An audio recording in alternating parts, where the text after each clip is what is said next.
vedare tinokuchingamidzai zvekare kune chimwe chirongwa pano paZim Facebook Secrets and Confessions. Tadzoka zvekare nemamwe mamessages. Regedzai tibva tapinda mumamessages edu atadzoka takakubatirai. Message yedu yekutanga yakamira sekudai so: hanzi makadi zvenyu mukoma, ndinokumbirawo kuti munge muchindiposterawo nyaya yangu makaviga chitupa changu. Ndauyawo pano neconfession yangu. Inini mukoma ndakambobatwa ndiri kumba kweumwe murume uyo wandainge ndichidanana naye. Iyi ndakarohwa nemukadzi wacho, but mukadzi uyu nanhasi uno ndichiri nechigumbu naye zvekuti kana ndikafa nyaya iyi isati yagadziriswa uye asati andikumbira ruregerero, ini ndinomumukira chete mukadzi uyu, ndinomupfukira. Zvakaitika mukoma ndezvekuti murume wake paakandinyenga akandinyepera akabva andiudza iye kuti ainge asina mukadzi. Ndikabva ndati paribo, sezvo usina mukadzi we'll just date each other. But ndakatanga ndichatamba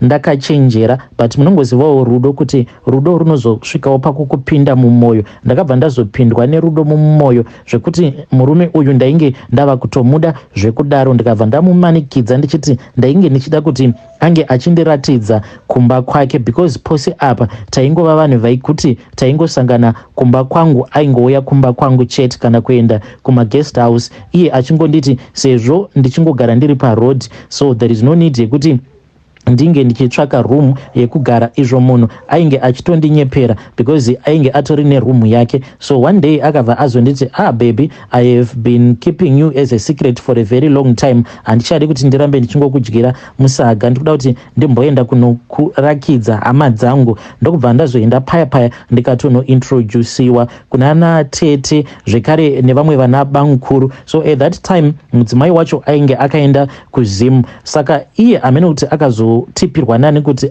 kuno kumurume wako ava kutogara neumwe mukadzi. So mukadzi uyu akazongodzoka asina kumboudza murume wake kuti ainge ava munzira achitodzoka. Ndakatongobatwa one day nditori busy zvangu ndichitoona mamovie, ndakatorara pambedha, ndakatoisa karemote paside, ndikatongoona door ravhurwa. Mukadzi uyoyo akabva andibvunza kuti ko ini ndainge ndiri ani. Iyewo ndikabva ndamubvunza kuti ko iwe unondibvunza kuti ini ndiri ani, ko iwe umbori ani? Mukoma munhu iye akabva aita zvekundiurukira, ndokubva atanga kundirova. Ndakarohwa mukoma nashi, asi chakazonyanya kundirwadza ndechekuti mukadzi uyu akabva azobatidza stove. Mushure mekunge abatidza stove akabva azoti ainge achida kuti ndinge ndichigarira stove iyoyo, ndokubva ndazoramba. So takati tiri busy tichirwa paya because ndainge ndava kutoona kutoti munhu uyu atopindwa nemweya wekuda kundikuvadzisa, ndokubva azonondibatisa stove zvekuti nanhasi uno nditori nechimwe chivanga kuruoko rwangu rwekurudyi. Saka zvinhu zvinondirwadza, but takati tichiita noise kudaro ndopakabva pazosvikawo vamwe vepanext door. Mushure mekunge vanzwa kuti painge paine zvainge zvichiitika, ndo vakazotondinunura ipapo, vakabva vazofonera ambulance. Mukoro wangu rwakaita kukuvara zvekuti ndakazogara muchipatara kweabout 2 months ndigeremo muchipatara. Chinondirwadza ndechekuti murume wacho haana kana kumbogara akauya kuzondiona. Ndakazobuda zvangu muchipatara, but ndakabva ndaenda kumba because kana kushanda ndainge ndava kusagona kushanda. Nanhasi uno mukoma wose munhu wandinenge ndichidanana naye anotondibvunza kuti ko ruoko rwako chii chakaitika. Ndinotongonyepa kuti my first husband aiva munhu ainge ari too abusive. Saka pane rimwe day paakatongoboilisa mvura ndakarara mushure mekunge ndamubatira mamessages mufoni make ekuti ainge achindihurira, so akabva aboilisa mvura ndokubva azondipisa. But lucky enough ndakabva ndazongonyumwa, ndikabva ndazongokaruka ndapepuka, ndikatoona kutoti munhu ainge otondidira mvura. Ndikabva ndazotora pilo ndokubva ndabloka mvura iya yainge ichipisa nepilo, but ndakabva ndazokuvara paruoko. Ndozvandinotongoudza varume vandinenge ndichidanana navo, yet ndakapiswa nemukadzi wemurume uyo wandainge ndichihura naye. But mumwoyo mangu zvinondirwadza. Yes, zvingori mumwoyo hazvo, but zvinondirwadza kana ndikanyatso kumugaira mukadzi uyu kunyange kuchipinge ndinokwanisa kumuendera mukadzi uyu because zvaakandiita akandirwadzisa. Dai akangondirova asina kuzondikuvadza zvainge zviri nani. Worst of all, murume wacho haanawo kana kuzombondishanyira pandainge ndiri kuchipatara kuti ange achingoona kuti uyu mukadzi wake paakandikuvadza kusvika palevel ripi. Ndiyowo meseji yangu iyi mukoma Nashi. Vedare ndo meseji iyo yandakatumidzirwa ichibva kuna vahanzvadzi vedu. Naimi zvazvakangooma hazvo vedu ngatitaurei navo vahanzvadzi vedu ava mucomment section pakaipa. Regedzai tibva taenda panyaya yedu inotevera. Nyaya yedu inotevera yakamira sekudai so. Hanzi makadi zvenyu mukoma, ndinokumbirawo kuti munge muchindiposterawo nyaya yangu makaviga chitupa changu. Inini ndiri musikana ane makore 18 years ekuberekwa. Ndakatosanganawo nechannel yenyu pane rimwe vhidhiyo romwe mukadzi ainge achiti paakadanana nembinga yake akabva aona kuti sikarudzi yembinga yake yainge yakaora, and I then subscribe to your channel. So ndine nyaya iyo yakaitikawo kwandiri apo pandainge ndichiri grade 7, ende mufunge zvenyu baba naamai vangu pandakavaudza nyaya iyi, instead of sympathizing with me, baba vakabva vatosimuka paya nehasha ndokubva vatotanga kutokurura bhande ravo. I thought kuti maybe he was just pranking me, but vakabva vatotanga kutondirova. Even my mom started to support that idea. Ndokubva vati isusu tinonamata, hatibhilivhi mune zvinhu zvakapusa kudaro. So ndauyawo pano kuti vedare renyu vange vachinzwawo my story. Maybe they can assist me so that I can understand. Maybe zvinhu zvakadaro hazviko. So what happened at that time was my parents vainge vambodzokera kuZim. So isusu takatongoitirwawo mapepa ekuno kuSouth Africa, zviyawo zvezva zvokungotiwo. So isusu kuti tinge tichingoenda kuZim pose patinodira zvinotinetsei. Most of the times kana tichitoti tikuenda kuZim tinotanga tatoenda maybe nekuMozambique or neBotswana tobva tazonopinda nekubhodha reMozambique neZim kana kuti reBotswana neZim, not kuenda directly nepaBeit Bridge because of mapapers edu zvaari. So isusu tinowanzokusara kunoko. So mom and dad vakati vaenda kuZim ndokubva tasara tiri kuno. So inini I am the youngest in the family. So at that time my sisters, they were going out vachienda vachinonwa doro vachiita sei. Dzimwe nguva vaimboenda neni, but on that night vakabva varamba kuenda neni because kuclub kwacho kwavainge vachienda kunotopindwa nezvitupa. Only those that are above 18 ndo vega vanotendedzwa kupinda mumaclubs iwawo. So I was home alone. Ndakati ndasara, then I started browsing hangu mamovies, ndichingoona mamovies. I felt so lazy to do anything zvekuti I ended up sleeping on the couch. Ndakati ndabatwa nehope apa ndisina chandainge ndadya. I then ordered a pizza. So when I was returning back into the house, that was when magetsi paakabva adzima. So I said, let me go kune main switch zvemba yose. Ndikati let me go and switch on everything. Ndakati ndichangobatidza magetsi, aingoti ndikamabatidza then over adzima. Ndakazoti ndava kuda kuenda kunotora torch, ndo pandakazongokaruka ndakadzipwa nechimwe chimuka chandisingatombokwanise kudescribe kuti chimuka ichi chainge chakaita sei. Chimuka ichi pandakangotendeuka chikabva chandidzipa. Chimuka ichi chainge chakaita kunge gudo, but at the same time chainge chakaita kunge munhu.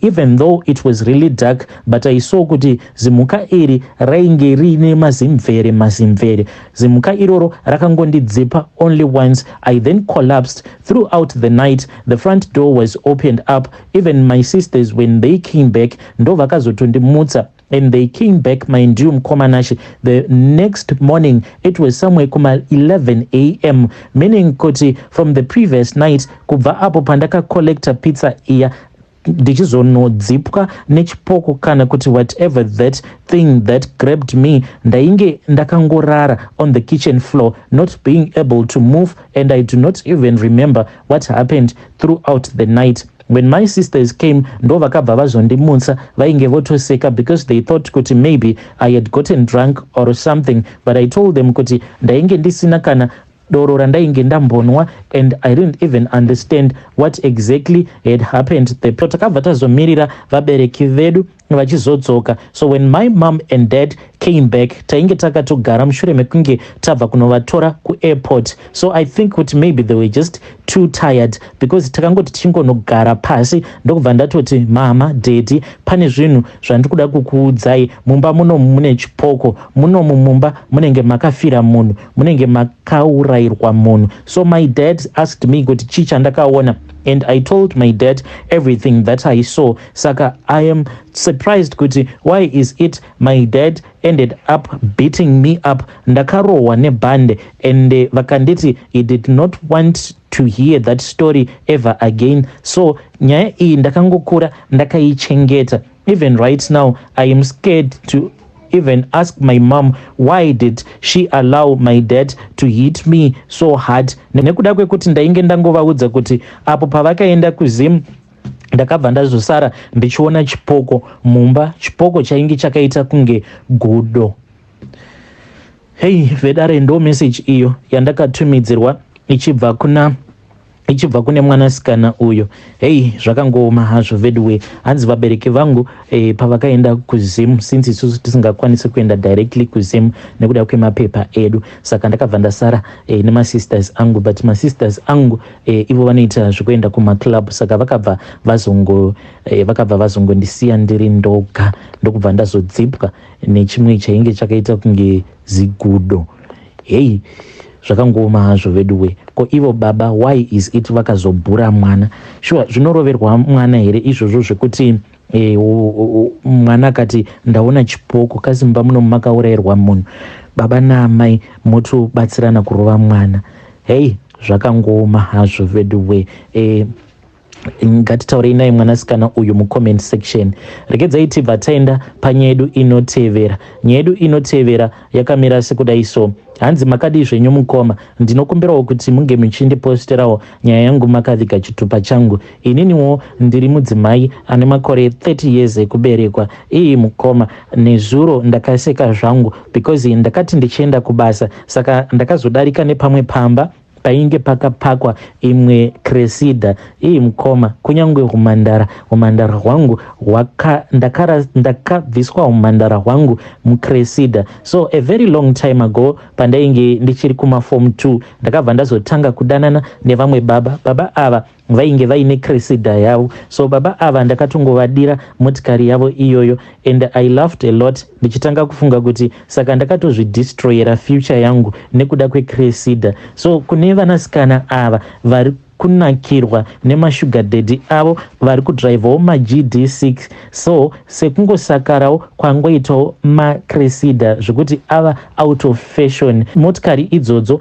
dzainge dzichitombotonga a very long time ago. Imotikari dzaingodrivwa nevanhu vainge vaine mari dzavo, ende panguva yacho iyoyo waitoti kana urimo muCressida imomo waitonzwa kutoti ndini chibhebhi chinopisa patown. But now yatongovawo motikari yekutongoti even ukanzi motikari iyi ndinoda kukupa mahara, you won't even accept it. So my advice ndeyekungoti kune vanasikana ava vari kupinda mumarelationships nemasugar daddy, nekuda kwekuti masugar daddy avo vanodrivawo motikari idzi dzinonzi ndo dzinodrivwa nembinga mukore uno. Motikari idzodzo dzichazosvikawo panguva yekuti dzinenge dzisisina kana value. So mwanasikana, my advice kwauri, if you are that type of a girl, chingofocasa on your life, usazoregretawo sezvandinoita. Inini mukoma ndakatodzidzawo pachikoro chekuti chainge chichidhura, even though baba vangu vainge vari garden boy and my mom vaingoitawo zvekutengesa maflowers, but vaitozama kuti ndinge ndichiwanawo the best education. But nekuda kwekuti ndaiwanzokutamba nevasikana vainge vachibvawo kumhuri kwainge kuine zvikwanisiro, so I started thinking and seeing myself as someone ainge akaberekerwawo mumhuri mainge muine mari. Kunyangwe pamba patainge tichigara ipapo ndaitonyepera vanhu kuti pamba pedu, and my dad, I used to lie to people kuti my dad was actually my uncle, hanzvadzi yaamai vangu. Samama vangu wese ndaitoti kana ndikasangana navo paya pandinenge ndichibva kuchikoro, kana ndiine mafriends angu ndaibva ndatovatiza, because ndainge ndisingadi kuti vanhu vange vachizozviva kuti mukadzi uyo anofamba achitengesa maflowers ndo amai vangu. Apa mama dzimwe nguva vaiti paya pavanenge vati tengesei vobva vazouya padhuze nepachikoro pedu, vobva vazotanga kutengesa maflowers avo vari padhuze nepachikoro chedu, vachiitira kuti pandinozobuda kuchikoro then tobva tazongobatana, tobva tabatsirana tichienda kunokwira makombi, tobva tazodzokera kumba. So I used to dodge her, ndobva ndazotovatiza, ndobva ndazonovamirira kurank because mari yacho yekuzoenda kumba ndinenge ndisina. So most of the times ndo zvaizokonzeresa kuti ndinge ndichingopinda mumarelationships so that I can just benefit, apa ndisingadi zvekare kuti mama vangu vange vachizouya kuchikoro kwangu, kuti panguva iyaya yekuti vabereki vanenge vachifanira kuti vange vachizouya kuzotaura nematichers, ndaitokumbira sugar daddy vandainge ndichidanana navo kuti vange vachiuya kuzomiririra vabereki vangu, vachiita kunge he was like a guardian, my guardian, ndichiti ndo sekuru vangu, yet ainge atori murume wandainge ndichitodanana naye. Murume uyu akazosvika pakundiparadzira future yangu because at that time ndaivawo neumwe mukomana wangu wandainge ndiinaye. Mukomana uyu ainge achiri kudzidzira mechanics dzake, so ndakabva ndazodiscover kuti ndainge ndiine pamuviri, but pamuviri apa painge pasiri pake. Saka sugar daddy vaya vakabva vazonditi chengeta mwana iyeye because I am going to take care of you and the baby. Vakabva vati vainge vachida kuti ndinge ndichizoenda kunochengetera mwana iyeye ndigere neuya mukomana wandainge ndichidata, but unfortunately at the last minute nhumbu payange yatokura, then sugar daddy ava ndo pavakabva vazotanga kutaura mastories apa mukomana uyu manje akabva azotanga kucalculate, akaona kuti nhumbu iyi yainge isingaenderani neapo patainge takatanga kusangana pabonde, kuti manje ndinge ndichidzokera kumba ndiine pamuviri ndainge ndisingakwanisi. Ndakabvisa nhumbu iyi payainge iine 4 months, ndakangotaimirawo iye paakabuda achienda kubasa, neniwo ndikabva ndabuda ndichitsvakawo mushonga because ndainge nditori nevamwe vandainge ndakataura navo. Saka amai ivavo ndo vakabva vazondigadzirira mushonga, ndikabva ndazonwa mushonga uya ndokubva ndatobvisa nhumbu. Pamba apa pandainge ndichigara nemukomana uyu, my toilets epo ainge akasobloka kudhara akatadza kugadziriswa, saka landlord wepo ndokubva azongocheresa aya avanoti mablade toilets. So ndakangoti mwana wangu ndatoona kutoti panapa ndatozvara chimwana changu, ndikabva ndatochitora chiya chimunhu chiya ndikabva ndatonochikanda mutoilet ndokubva ndatonyarara. Ndakaita zvimwe zvivindi, it was really painful. Kunyangwe pandainge ndonzwa kuti pane chinhu chiri kuda kubuda, the pain was just too much, but ndakangoloka door rangu ndikatongozvizvarisa ndiri ndega. Vamwe vakadzi vatori busy vachitotaura nyaya, apa inini ndainge ndichingogomera ndakarara pafloor ndiri ndega. Imba yose yakazara ropa, that room that I used to stay with that guy yakazara ropa pafloor, but ndakati ndapedza kuzvizvarisa chimwana chiya chakabuda chakafa, ndikabva ndatongochikanda muchipaper bag ndokubva ndatosunga ndikasunga ndikabva ndabatanidza nemarara, ndokubva ndatora mutsvairo wangu ndikaita sekunge ndainge ndabva mukutsvaira, ndikabva ndaenda mutoilet muya ndikabva ndangonodonhedzera chinhu chiya mutoilet, ndokubva ndadzoka ndikabva ndatanga kukorobha even though I was in pain, but zvose izvi ndakazviita ndiri ndoga. Ndapedza kudaro ndokubva ndatopfeka pedi rangu ndikabva ndati zii, ndokubva ndarara. Ndakazoti ndamuka manje pain yacho masukiro ayainge ichindiita.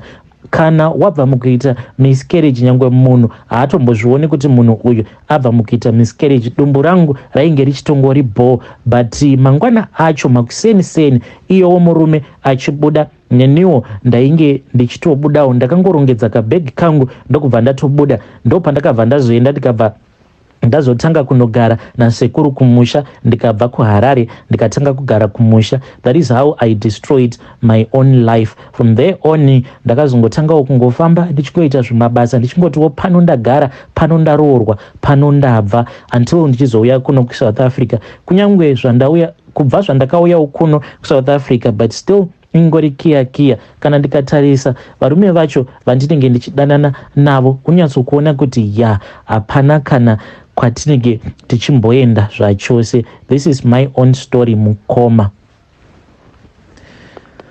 Hey vedare, ndo message iyo yandakatumidzirwa ichibva kuna vanzvadzi vedu. Zvakangoma hazvo vedu we, naimi zvamuine zvivindi vanhukadzi. hanzi ndakatongozvizvarisa ndiri ndoga mumba, ndikatongotora chinhu chiya chandakazvara ndikatongochikanda mutoilet. Vakadzi vainge vagere panze, hapana kana zvavakamboona kuti apapa munhu izvo ari kutobuda nechipepabheki chakasungwa, munhu uyu atozvizvarisa. Naimi chii ichocho chinenge ngozi? Asi advice yavo hanzi kune vanasikana avo vanoti vakaona murume achidhiraivha GD6 yake mobva matoti ndazvibatira mbinga yangu. Zivai kuti maybe after 10 years GD6 iyoyo kunyange murombo anenge ava kusatomboda kana kuiona. Hanzi inini ndakadanana nembinga yangu yaidhiraivha Toyota Cressida. Hanzi mbinga yangu yainge driver Toyota Cressida. Mudhara ndiye akandimesera up my own future. Apa ndaitoenda kuprivate school even though my parents vainge vachitambura but vaishingirira. Asi advice yavo hanzi kune avo vanasikana vakadzi vari kuparadza marriages avo, relationships avo nekuda kwekuti maybe munhu wako anodhiraivha GD6. Hanzi ichasvika nguva yekuti GD6 iyoyo kana murombo anenge ava kusaidhiraivha. Cressida hanzi Cressida ndo yakandidestroyera future yangu. Zvakangoma hazvo vedu we, ngatitaurei navo mucomment section.